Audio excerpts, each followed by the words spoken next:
আজ গুরু পূর্ণিমায় গুরুদেবের নামে আমাদের হোমযজ্ঞ শুরু হয়ে গেছে।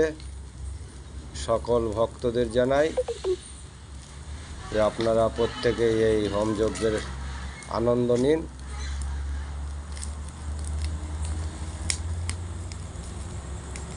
এই হোমের ফল উপকার ভগবানের কৃপা করুণা তোমাদের সকলের উপরে হোক, সকলেই পাও সেই প্রার্থনা করি।